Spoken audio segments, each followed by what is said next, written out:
let's tell the story that was written into us about three people going.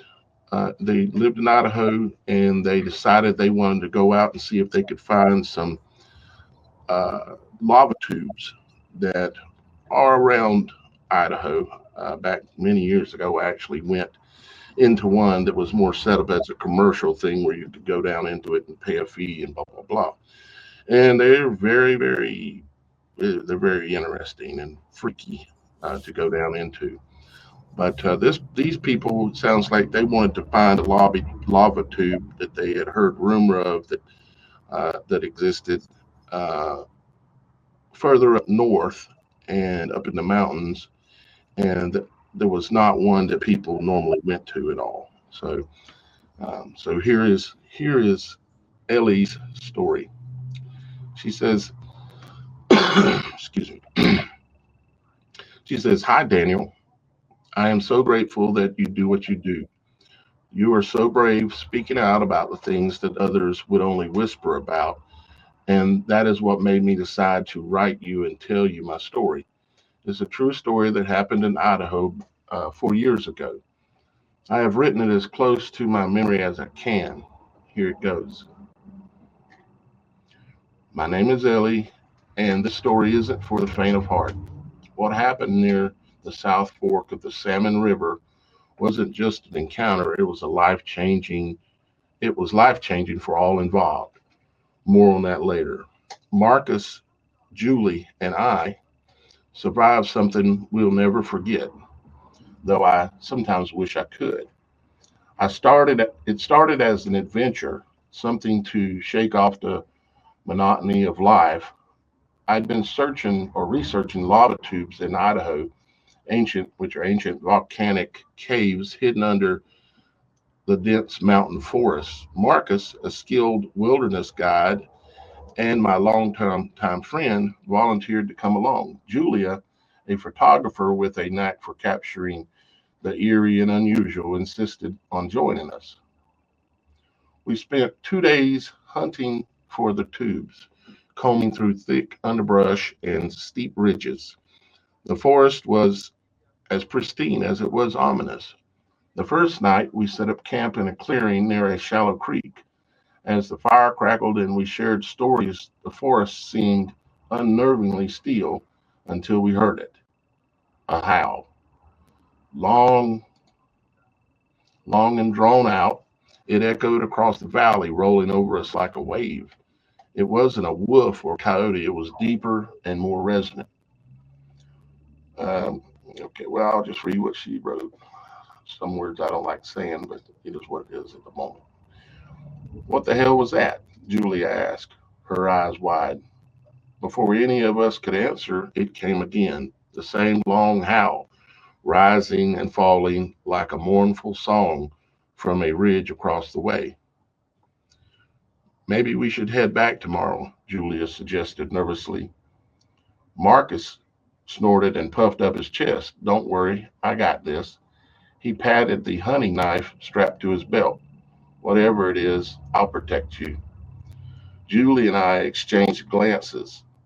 What if it's a Bigfoot? I asked half jokingly, though the idea was becoming less funny by the second because living in Idaho, we had all heard the stories. Marcus laughed loudly, shaking his head. Bigfoot, yeah, right. They're a fantasy. I wish one would mess with me. I've got something for him here in my backpack. None of us slept well that night. Finding the tube, she has it labeled. The next day, we continued our search, and by late afternoon, Marcus found it, a black gaping hole at the base of an overgrown ridge. This has to be it, he said, crouching by the entrance. The opening looked like it had been carved deliberately, the edges too smooth to be natural.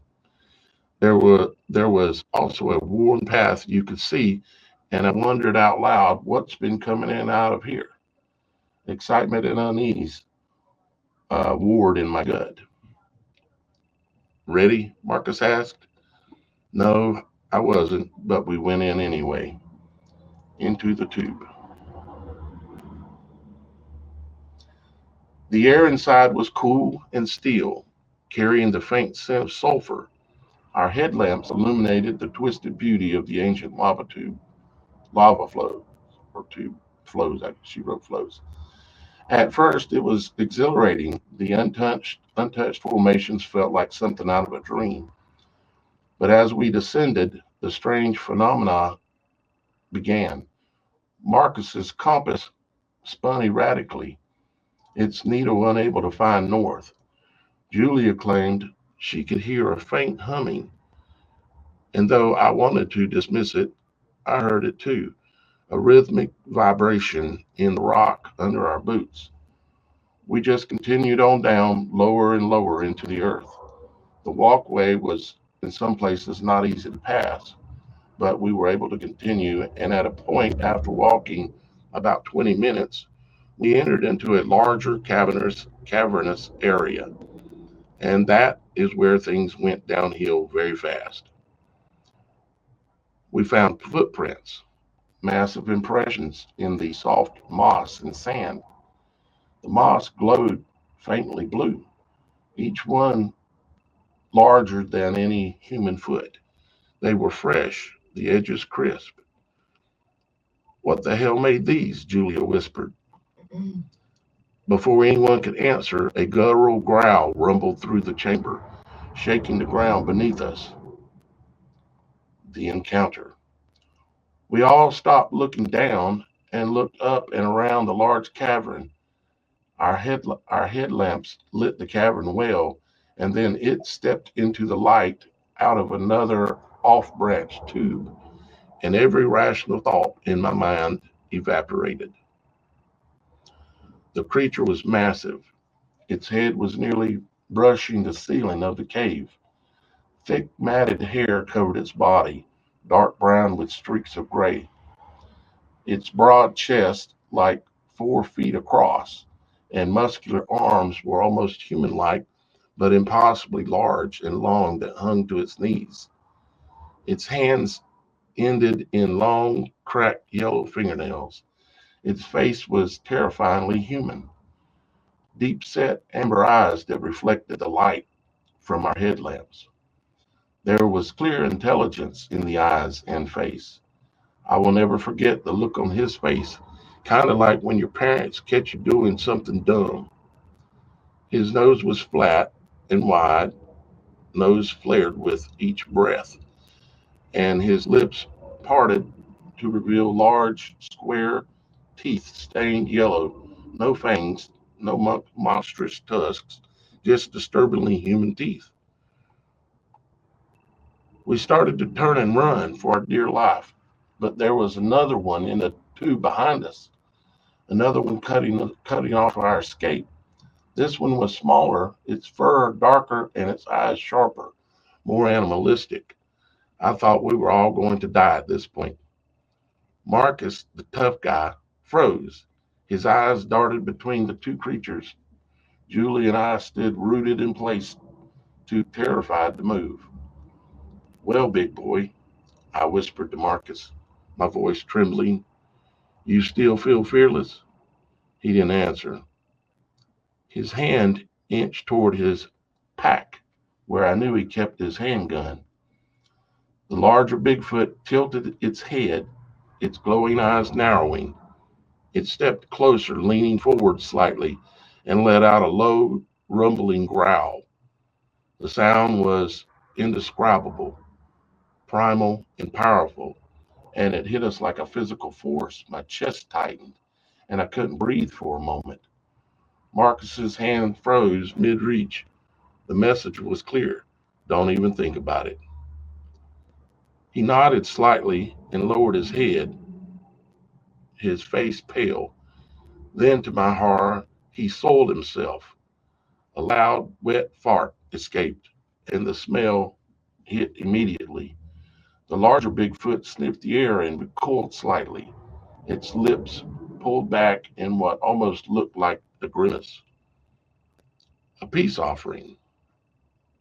Desperate to diffuse the tension, Marcus reached into his pocket on his jacket for a bologna sandwich.